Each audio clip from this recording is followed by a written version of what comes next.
Yes, 183B. I'm Sam Altman. I'm the president of Y Combinator. 9 years ago, I was a Stanford student, and then I dropped out to start a company, and then I've been an investor for the last few. So at YC, we've been teaching people how to start startups for 9 years. Most of it's very hands-on and specific to the startups, but 30% of it is pretty generally applicable. And so we think that we can teach that 30% in this class. And even though that's only 30% of the way there, hopefully it'll still be really helpful. We've taught a lot of this at YC already, but it's all been off the record. And this is the first time that a lot of what we teach in YC is going to be on the record. So we've invited some of our best speakers to come and give the same talks they give at YC. We've now funded 720 companies. And so we're pretty sure that a lot of this advice is pretty good. We can't fund every startup yet, but we can hopefully make this advice very generally available. Guest speakers are going to teach 17 of the 20 classes. I'm only teaching 3. Counting YC itself, every guest speaker has been involved in the creation of a $1 billion+ company. So the advice shouldn't be that theoretical. It's all from people who have done it. All of the advice in this class is geared towards people starting a business where the goal is hypergrowth and eventually building a very large company. Much of it doesn't apply in other cases, and I want to warn people up front that if you try and do these things in a lot of big companies or non-startups, it won't work. It should still be interesting. I really do think that startups are the way of the future, and it's worth trying to understand them. But startups are very different than normal companies. So over the course of today and Thursday, I'm going to try to give an overview of the 4 areas that you need to excel at in order to maximize your chances of success at a startup. And then throughout the course, the guest speakers are going to drill into all of these in more detail. So the 4 areas. You need a great idea, a great product, a great team, and great execution. These overlap somewhat, but I'm going to have to talk about them somewhat individually to make it make sense. You may still fail. The outcome is something like idea times product times execution times team times luck, where luck is a random number between 0 and 10,000, literally that much. But if you do really well in the 4 areas you can control, you have a good chance at least some amount of success. One of the exciting things about startups is that they are surprisingly even playing field. Young and inexperienced, you can do this. Old and very experienced, you can do this too. And one of the things that I particularly like about startups is that some of the things that are bad in other work situations, like being poor and unknown, are actually huge assets when it comes to starting a startup. Before we jump in on the how, I want to talk about why you should start a startup. I'm somewhat hesitant to be doing this class at all, because you should never start a startup just for the sake of doing so. There are much easier ways to get rich, and everyone who starts a startup always says, that they couldn't have imagined how hard and painful it was going to be. You should only start a startup if you feel compelled by a particular problem, and that you think starting a company is the best way to solve it. The specific passion should come first, and the startup second. In fact, all of the big successes we have at YC followed this. So for the second half of today's lecture, Dustin Moskovitz, the co-founder of Facebook and Asana, is going to take over and talk about why to start a startup. We were so surprised by the amount of attention that this class got that we wanted to make sure we spend a lot of time on the why. Okay, so the first of the 4 areas, a great idea. It's become popular in recent years to say that the idea doesn't matter. In fact, it's almost uncool to spend a lot of time thinking about the idea for a startup.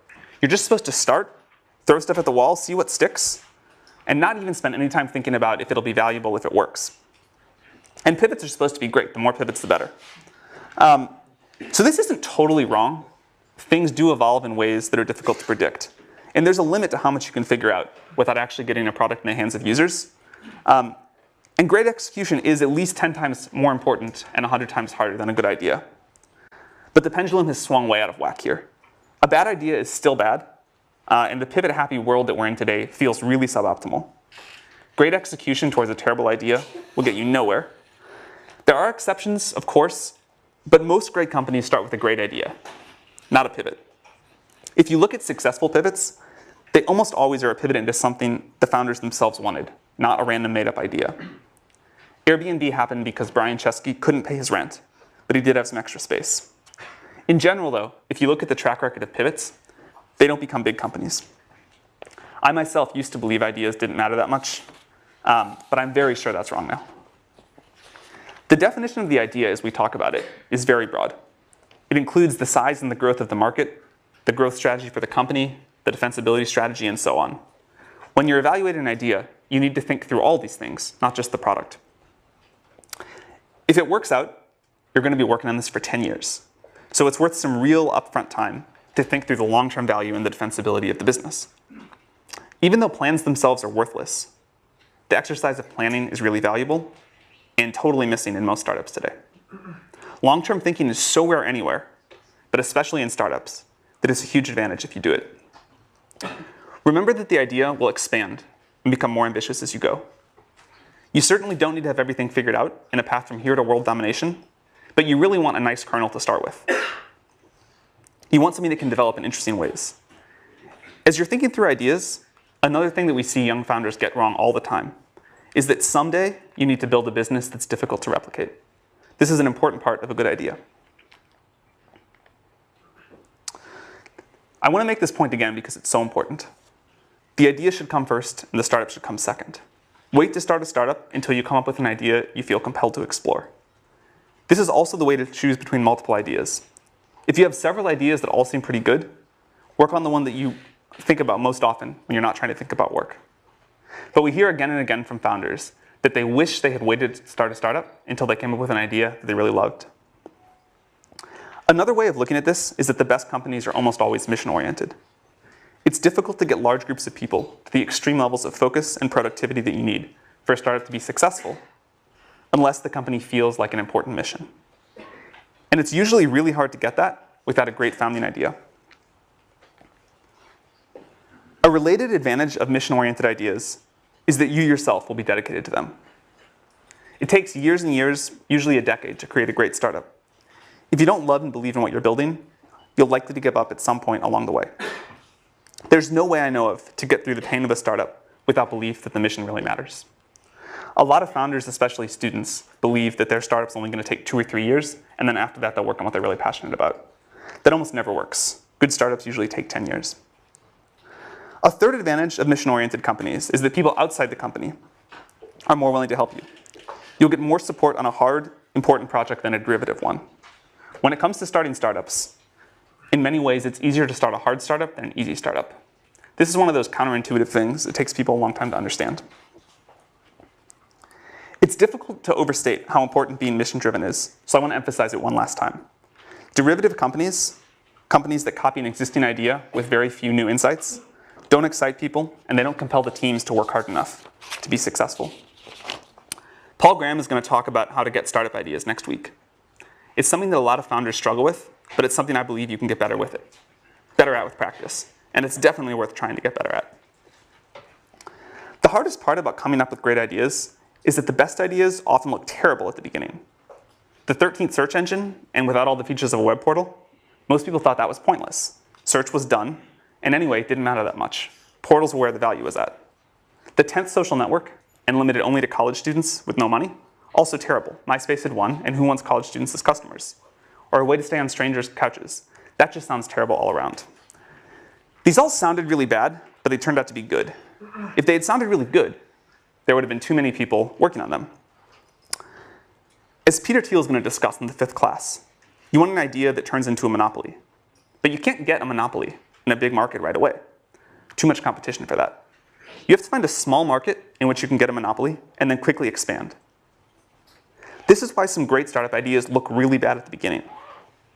It's good if you can say something like, today, only the small subset of users are going to use my product, but I'm going to get all of them. And in the future, almost everyone will use my product. Here's the theme that's going to come up a lot. You need conviction in your own beliefs and a willingness to ignore others' naysaying. The hard part is that this is a very fine line. There's right on one side of it and crazy on the other. But keep in mind that if you do come up with a great idea, most people are going to think it's bad. You should be happy about that. It means they won't compete with you. This is also a reason why it's not usually dangerous to tell people about your idea. The truly good ideas don't sound like they're worth stealing. You want an idea about which you can say, I know it sounds like a bad idea, but here's specifically why it's actually a great one. You want to sound crazy, but you want to actually be right. And you want an idea that not many other people are working on. And it's okay if it doesn't sound big at first. Common mistake among founders, especially first-time founders, is they think that the first version of their product, the first version of their idea, needs to sound really big. But it doesn't. It needs to take over a small specific market and expand from there. That's how most great companies have started. Unpopular but right is what you're going for. You want something that sounds like a bad idea, but is a good idea. You also really want to take the time to think about how the market's going to evolve. You need a market that's going to be big in 10 years. Most investors are obsessed with the market size today, and they don't think at all about how the market's going to evolve. In fact, I think this is one of the biggest systemic mistakes that investors make. They think about the growth of the startup itself. They don't think about the growth of the market. I care much more about the growth rate of the market than its current size. And I also care if there's any reason that it's going to top out. You should think about this. I'd prefer to invest in a company that's going after a small but rapidly growing market than a big but slow growing one. One of the big advantages of these sorts of markets, these small but rapidly growing markets, is that customers are usually pretty desperate for a solution. And they'll put up with an imperfect but rapidly improving product. And a big advantage of being a student, one of the two biggest advantages, is that you probably have better intuition about which markets are likely to start growing rapidly than older people do.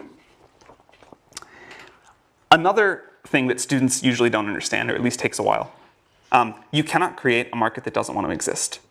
You can basically change everything in a startup but the market. So you should actually do some thinking to be sure, or at least as sure as you can be, that the market you're going after is going to grow and be there.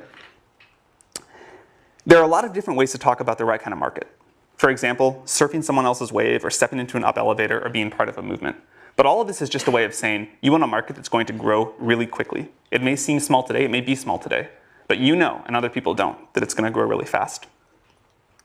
So think about where this is happening in the world. You need this sort of a tailwind to make a startup successful. The exciting thing is there are probably more of these tailwinds now than ever before. As Mark Andreessen says, software's eating the world.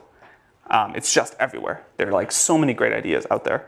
And you just have to pick one and find one that you really care about. Another version of this that gets down to the same idea is Sequoia's famous question, why now? Why is this the perfect time for this particular idea and to start this particular company? Why couldn't it have been done 2 years ago? And why will 2 years in the future be too late? For the most successful startups we've been involved with, they've all had a great idea, great answer to this question. And if you don't, you should be at least somewhat suspicious about it. In general, it's best if you're building something that you yourself need. You'll understand it much better than if you have to understand it by talking to a customer to build the very first version. If you don't need it yourself, and you're building something that someone else needs, realize that you're at a big disadvantage and get very, very close to your customers. Try to work in their office if you can, and if not, talk to them multiple times a day. Another somewhat counterintuitive thing about good startup ideas is that they're almost always very easy to explain and very easy to understand. If it takes more than a sentence to explain what you're doing, it's almost always a sign that it's too complicated. It should be a clearly articulated vision with a small number of words. And the best ideas are usually either very different from existing companies in one important way, like Google being a search engine that worked just really well and none of the other stuff of the portals, or totally new like SpaceX. Any company that's a clone of something else that already exists with some small or made up differentiator, like we're going to be X beautiful design, or we're going to be Y for people that like red wine instead, that usually fails. So as I mentioned, one of the great things about being a student is that you have a very good perspective on new technology. And learning to get good at having new ideas takes a while. So start working on that right now. That's one thing we hear from people all the time, that they wish they had done more of when they were a student. The other is meeting potential co-founders. You have no idea how good of an environment you're in right now for meeting people that you can start a company with down the road. And the one thing that we always tell college students is more important than starting any particular startup is getting to know a lot of potential co-founders. So I want to finish this section of my talk with a quote from 50 Cent.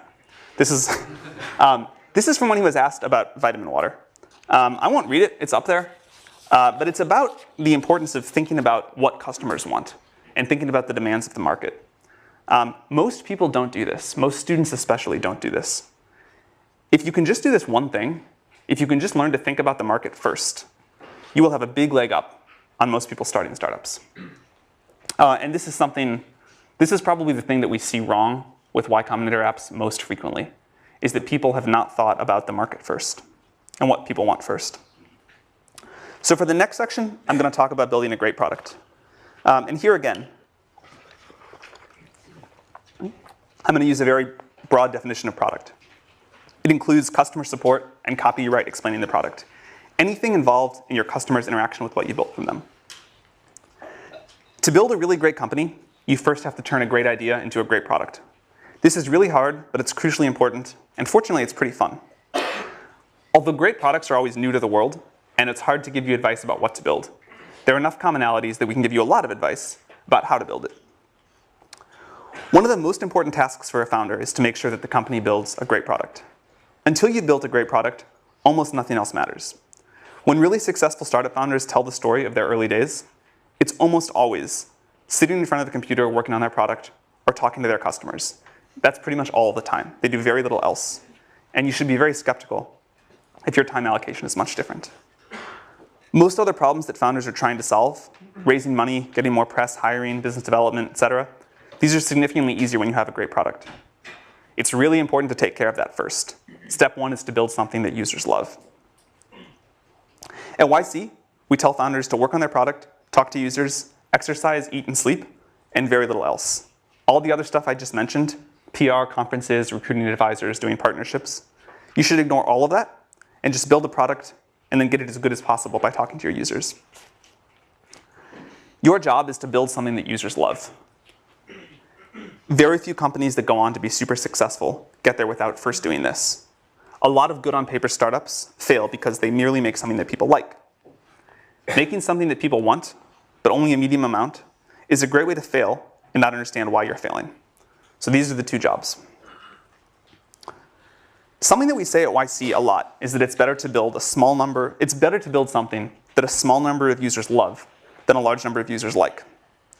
Of course, it'd be best to build something that a small number of users love, but opportunities to do that for V1 are rare, and they're usually not available to startups. So in practice, you end up choosing either the gray or the orange. You make something that a lot of users like a little bit, or something that a small number of users love a lot. And this is a very important piece of advice. Build something that a small number of users love. It's much easier to expand from something that a small number of people love to something that a lot of people love than from something that a lot of people like to a lot of people love. If you get this right, you can get a lot of other things wrong. If you don't get this right, you can get everything else right, and you'll probably still fail. So when you start on a startup, this is the only thing you need to care about until it's working. Can you explain that again? Sure. So you have a choice in a startup. The best thing of all worlds would be to build a product that a lot of people really love. In practice, you can't usually do that because a big company, if there's an opportunity like that, Google or Facebook will do it. So there's like a limit to the area under the curve of what you can build. And you can either build something that a lot of users like a little bit, or you can build something that a small number of users love a lot. And the total amount of love is the same. It's just a question of how it's distributed. And there's this law of conservation of how much happiness you can put into the world with the first product of a startup. And so startups always struggle with which of those two they should go. And they seem equal, right? Because the area under the curve is the same. But we've seen this time and again that they're not, and that it's so much easier to expand.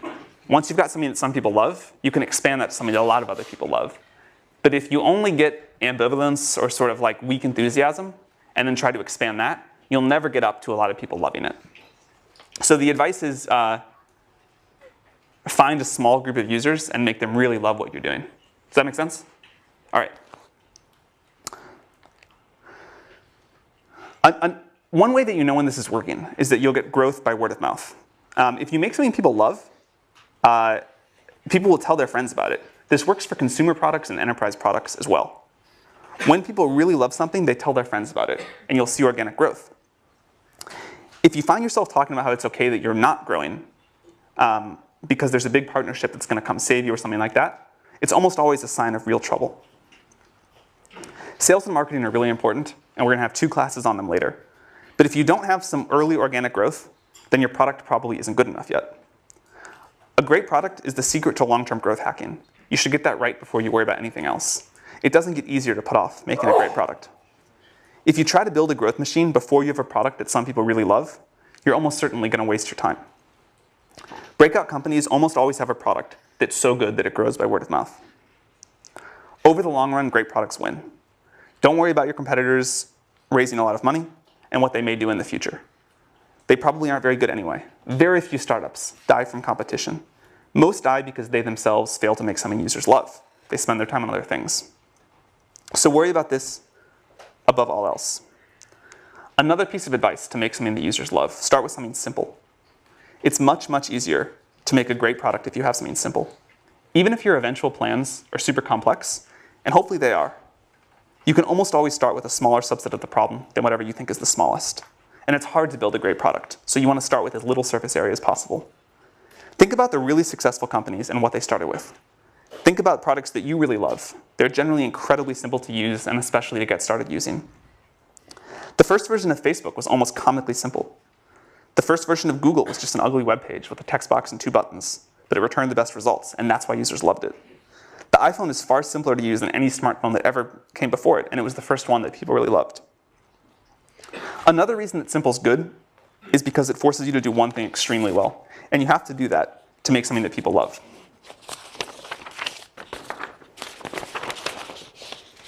The word fanatical comes up again and again when you listen to successful founders talk about how they think about their product. Founders talk about being fanatical in the way they care about the quality of the small details, fanatical in getting the copy that they use to explain the product just right, and fanatical in the way they think about customer support. In fact, one thing that correlates with success among the YC companies is the founders that hook up PagerDuty to their ticketing system, so that even if a user emails in the middle of the night when the founders are asleep, they still get a response within an hour. Companies actually do this in the early days. These founders feel physical pain when the product sucks and they want to wake up and fix it. They don't ship crap, and if they do, they fix it very, very quickly. And it definitely takes some level of fanaticism to build a great product. You need some users to help with the feedback cycle, but the way to get those users is manually. You should go recruit them by hand. Don't do things like buy Google Ads in the early days to get initial users. You don't need very many. You just need ones that will give you feedback every day and eventually love your product. So instead of trying to get them on Google AdWords, just find a few people in the world that will be good users, recruit them by hand. Ben Silverman, when everyone thought Pinterest was a joke, recruited the initial Pinterest users by chatting up strangers in coffee shops. He really did. He just walked around Palo Alto and said, will you please use my product? He also used to run around the Apple store in Palo Alto, and he would set all the browsers to the Pinterest homepage real quick before they caught him and kicked him out. So then when people walked in there, they're like, oh, what is this? This is an important example of doing things that don't scale. If you haven't read Paul Graham's essay on that topic, you definitely should. So get users manually, and remember that the goal is to get a small group of them to love you. Understand that group extremely well, get extremely close to them. Listen to them, and you'll almost always find out that they're very willing to give you feedback. Even if you're building the product for yourself, listen to outside users, and they'll tell you how to make a product they'll pay for. Do whatever you need to make them love you, make them know what you're doing, because they're also going to be the advocates that help you get your next users. You want to build an engine in the company that transforms feedback from users into product decisions. Then get it back in front of the users and repeat. Ask them what they like and what they don't like, and watch them use it. Ask them what they pay for. Ask them if they'd be really bummed if your company went away. Ask them what would make them recommend the product to their friends, and ask them if they've recommended it to any yet. You should make this feedback loop as tight as possible. If your product gets 10% better every week, that compounds really, really quickly. One of the great advantages of software startups is just how short you can make the feedback loop. It can be measured in hours, and the best companies usually have the tightest feedback loops. You should try to keep this going for all of your company's life, but it's really important in the early days. The good news is that all of this is doable. It's hard, it takes a lot of effort, but there's no magic. The plan is at least straightforward, and you will eventually get to a great product. Great founders don't put anyone between themselves and their users. The founders of these companies do things like sales and customer support themselves in the early days. It's critical to get this loop embedded in the culture. In fact, a specific problem that we always see with Stanford startups for some reason is that the students try and hire sales and customer support people right away. And you've got to do this yourself. It's the only way. You really need to use metrics to keep yourself honest on this. It really is true that the company will build whatever the CEO decides to measure. If you're building an internet service, ignore things like total registrations. Don't talk about them. Don't let anyone in the company talk about them. And look at growth in active users, activity levels, cohort retention, revenue, net promoter scores, these things that matter. And then be brutally honest if they aren't going in the right direction. Startups live on growth. It's the indicator of a great product. So this about wraps up the overview on building a great product. I want to emphasize again that if you don't get this right, nothing else we talk about in the class will matter. You can basically ignore everything else that we talk about until this is working well. On the positive side, this is one of the most fun parts of building a startup. So I'm going to pause here. I'll pick back up with the rest of this on Thursday. And now we're going to have Dustin talk about why you should start a startup. Thank you for coming, Dustin. Sure.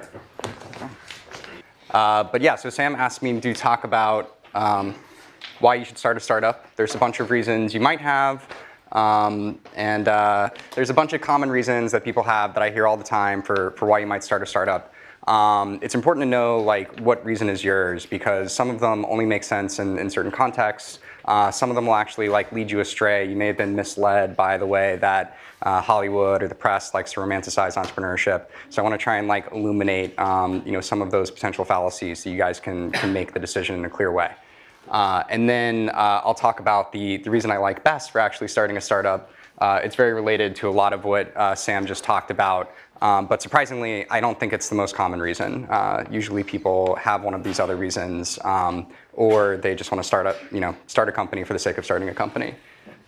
So the four common reasons, just to enumerate them, are it's glamorous, you'll get to be the boss, you'll have flexibility, especially over your schedule, and you'll have the chance to have bigger impact and make more money than you might by joining a later stage company. So, okay, you guys are probably pretty familiar with this concept. When I wrote the Medium post, which a lot of you guys read a year ago, I felt like the story in the press was a little more unbalanced. Entrepreneurship just got romanticized quite a bit. The movie The Social Network came out, had a lot of sort of like bad aspects of what it's like to be an entrepreneur, but mainly sort of painted this picture of like there's a lot of partying and you kind of move from like one brilliant insight to another brilliant insight, and really made it seem like this like really cool thing to do. And I think the reality is just not quite so glamorous. There's there's an ugly side to being an entrepreneur, and also just more importantly, what you're actually spending your time on is just a lot of hard work. Sam mentioned this, but you're basically just sitting at your desk, heads down, focused, answering customer support emails, doing sales, figuring out hard engineering problems. So it's really important that you kind of like go in with eyes wide open. And then also it's really quite stressful. This has been a popular topic in the press lately.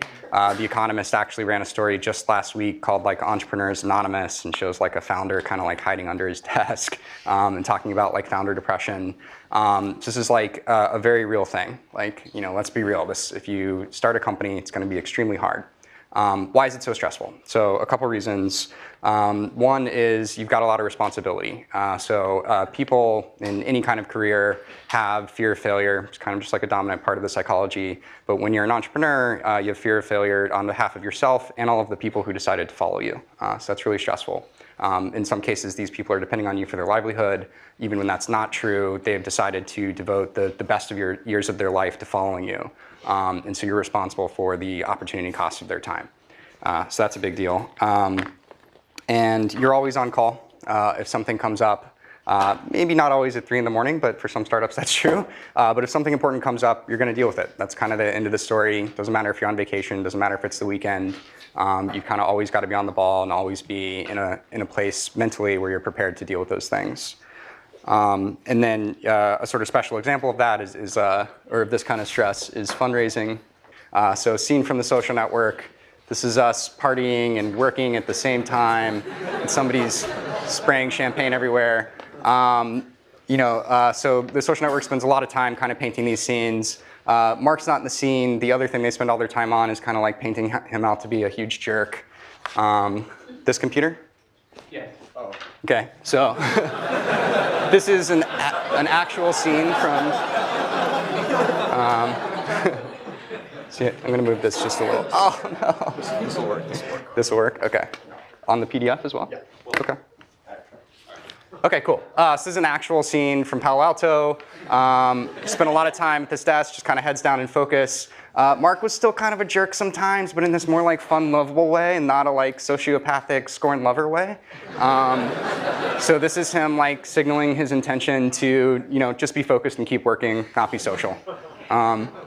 So then there's also the scene sort of demonstrating the like brilliant insight moment. It's kind of like straight out of A Beautiful Mind. They literally stole that scene. So they like to paint it as you just kind of like jump from one of these moments to the other moment with like parting in between. But Really, we were just at that table the whole time. So interestingly, if you compare this to the other photo, Mark is in the exact same position, but he's wearing different clothes. This is definitely a different day. So cool. So that's what it's actually like in person. And I just covered this bullet up here. This is the economist article I was talking about a second ago. So another form of stress is just like unwanted media attention. So part of it being glamorous, you get some positive media attention sometimes. It's nice to be on like the cover of Time and like be the person of the year. It's maybe a little less nice to be on the cover of People with like one of your wedding photos. Depends who you are. Some people would like that. I'd really hate it. But when Valleywag like analyzes your lecture and just tears you apart, like you definitely don't want that. Nobody wants that. And then one thing I almost never hear people talk about is you're just a lot more committed. So if you're an employee of a startup and things are stressful, it's not going well, you're unhappy, you can just leave. For a founder, you can leave, but it's very uncool, pretty much a black eye on the rest of your career. And so you really are committed. For 10 years if it's going well, probably more like 5 years if it's not going well. So 3 years to figure out that it's not going well, and then if you find like a nice landing for your company, another 2 years at the acquiring company. And if you leave before that, again, it's not only going to harm yourself financially, it's going to harm all your employees, so you pretty much don't.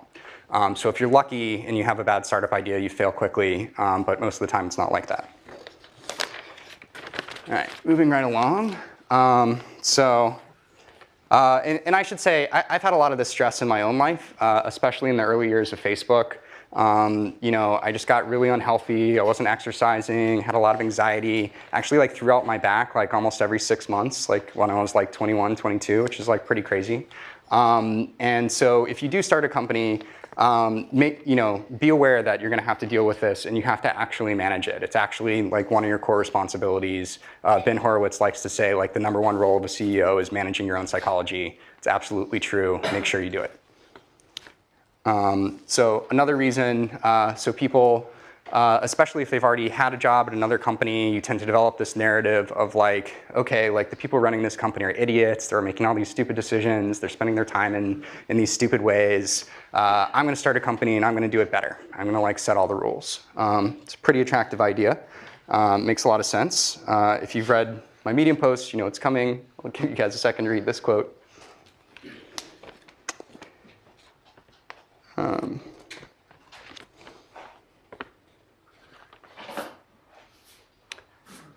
Cool. So this really resonates with me. And one thing I'd point out is, the reality of these decisions is pretty nuanced. The people you thought were idiots probably weren't idiots. They probably just had like a really difficult decision in front of them, and people pulling them in multiple directions. So the most common thing I have to spend my time on and focus my energy on as a CEO is like the problems that like other people are bringing to me, the other priorities that people create. And it's usually in the form of a conflict. People want to go in different directions, or like customers want different things. And like I might have my own opinion about that. But really the game I'm playing is like, who do I disappoint the least? And like just trying to like navigate all these difficult situations. And even on a day-to-day basis, I might come in on Monday and like have all these grand plans for like how I'm going to improve the company and what I'm going to spend my time on. But then if like an important employee is threatening to quit, that's what I'm spending my time on. That's my #1 priority. So a subset of you're the boss is you have flexibility. You have control over your own schedule. This is a really attractive idea. So here's the reality, another Phil Liven quote. So this really resonates with me as well. And some of the reasons for this, again, you're always on call. So maybe you don't intend to work all parts of the day, but you might not get to control which ones. You're a role model. This is super important. So if you're an employee of a company, you might have some good weeks, you might have some bad weeks, some weeks when you're low energy, maybe you want to take a couple extra days off. That's really bad if you're an entrepreneur. Like your team will really signal off what you're bringing to the table. And so if you take your foot off the gas, so will they. You're always working anyway. So if you're really passionate about an idea, it's just going to like pull you to keep working on it. If you're working with great investors, you're working with great partners, they're going to want to be working really hard. They're going to want you to be working really hard. And again, you're going to want to work really hard. So some companies like to tell the story about you can have your cake and eat it too. You can have like 4-day work weeks maybe. If you're Tim Ferriss, maybe you can have a 12-hour work week. It's a really attractive idea, and it does work in a particular instance, which is if you want to like actually have a small business or go after a niche market, then you're a small business entrepreneur. That makes total sense. But as soon as you get past like 2 or 3 people, you really need to step it up and be full-time committed. Cool. So this is the big one. So this is the one I hear the most, especially like candidates applying to Asana. They tell me, you know, I'd really like to work for a much smaller company or start my own because then I have a much bigger slice of the pie. I'll have much more impact on how that company does, and I'll have more equity, so I'll make more money as well. So let's examine when this might be true. So I'll explain these tables. They're a little complex, but let's focus on the left first. So this is just explaining Dropbox and Facebook. These are their current valuations. And this is how much money you might make as employee number 100 coming into these companies, especially if you're like a relatively experienced engineer, like you have like 5 years of industry experience. You're pretty likely to have an offer that's around 10 basis points. So if you joined Dropbox a couple years ago, the upside you'd have already locked in is about 10 million. There's plenty more growth from there if you leave in the company. If you joined Facebook a couple years into its existence, you made $200 million. This is a huge number. And if you, even if you joined Facebook as employee number 1,000, so you joined it in like 2009, you still made $20 million. That's a giant number. And that's how you should be benchmarking when you're thinking about what might I make as an entrepreneur. So moving over to the table on the right, these are 2 theoretical companies you might start. So Uber for pet sitting, pretty good idea. If you're really well suited to this, you might have a really good shot at building a $100 million company. And then your share of that company is pretty likely to be about 10%. This certainly fluctuates. Some founders have a lot more than this, some have a lot less. But after multiple rounds of dilution, multiple rounds of option pool creation, you're pretty likely to end up about here. If you have more than this, I'd recommend Sam's post on like the equity split between founders and employees. You probably should be giving out more. So basically, if you're extremely confident about building this $100 million business, which is a big ask, it should go without saying that you should have a lot more confidence in Facebook in 2009 or Dropbox in 2014 than you might for a startup that doesn't even exist yet. Then this is worth doing. So if you have a $100 million idea and you're pretty confident you can execute it, I would consider that. If you think you're the right entrepreneur to build Uber for space travel, that's a really huge idea, $2 billion idea. You're actually going to have a pretty good return for that. You should definitely do that. This is also only the value after 4 years, and this idea probably has legs. So definitely go after that. If you're thinking of building that, you probably shouldn't even be in this class right now. You should just go and build that company. So why is this financial reward and impact? I really think that financial reward is very strongly correlated with the impact you have on the world. If you don't believe that, let's talk through some specific examples and not think about the equity at all. So why might joining a late-stage company actually provide you a lot of impact? You get this force multiplier. They have an existing massive user base. If it's Facebook, it's 1 billion users, or if it's Google, it's 1 billion users.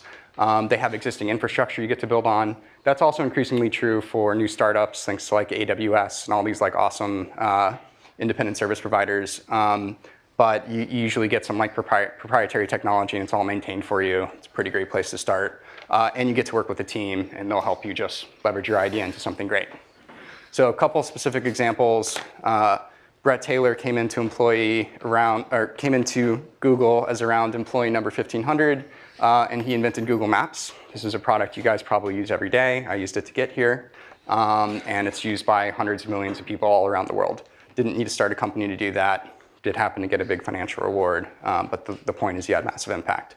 My co-founder, Justin Rosenstein, joined Google a little later after Brett. He was a PM there, and just as a side project, he ended up prototyping Chat, which used to be a standalone app, as integrated into Gmail, like you see it in the upper right there. And before he did that, like people didn't even think you could do chat over Ajax or chat in the browser at all. And he just kind of like demonstrated it and showed it to his team, and then they made it happen. And again, this is probably a product most of you use maybe every day. And then perhaps even more impressively, shortly after that, JR left. He became employee round number 250 at Facebook. And he led a hackathon project along with people like Andrew Bosworth and Leah Pearlman to create the like button. So this is one of the most popular elements anywhere on the web, totally changes how people use it. And again, didn't need to start a company to do it, and almost certainly would have failed if he had tried, because he really needed the distribution of Facebook to make it work. So important to keep in mind the context for what kind of company you're trying to start, and like where will you actually be able to make it happen. So what's the best reason? So Sam already talked about this a little bit, but basically you can't not do it. You're super passionate about this idea. You're the right person to do it. You've got to make it happen. So how does this break down?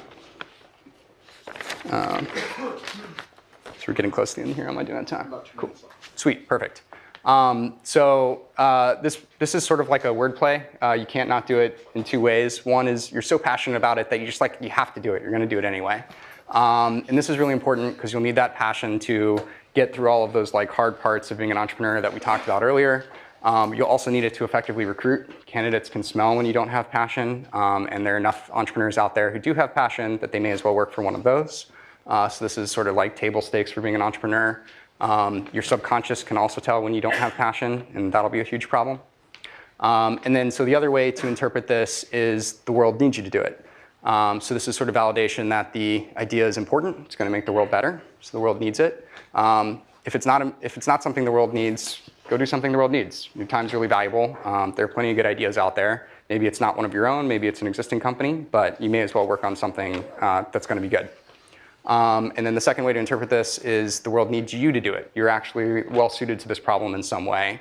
If this isn't true, it may be a sign that your time is better spent somewhere else. But also just best case scenario, if this isn't true, you outcompete the team for which it is true.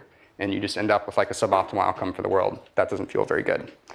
So drawing this back to my own experience, at Asana, Justin and I were kind of like reluctant entrepreneurs before we founded Asana. So we were working at Facebook. We were already working on a great problem. And we would basically work all day long on our normal projects. And then at night, we would keep working on this internal task manager that was used internally at the company. And it was just because we were like so passionate about the idea. It was so clearly valuable that we couldn't do anything else. And at some point, we had to have the hard conversation of like, okay, well, what does it mean if we don't actually start this company? We were able to see the impact it was having on Facebook. We were pretty convinced it could be really valuable for the world. We were also pretty convinced nobody else was going to build it. The problem had been around a long time, and we just kept seeing sort of incremental solutions to it. So if we didn't go out with the one that we thought was best, we thought there'd be a lot of value left on the table. And yeah, so we just couldn't stop working on it. And literally the idea was like beating itself out of our chest, like forcing itself into the world. And I think that's the feeling you should really be looking for when you start a company. That's how you know you have the right idea. So I'll go ahead and stop there. I'll put some recommended books up here, but won't narrate them. And maybe that's the end of the class. Yeah, thank you.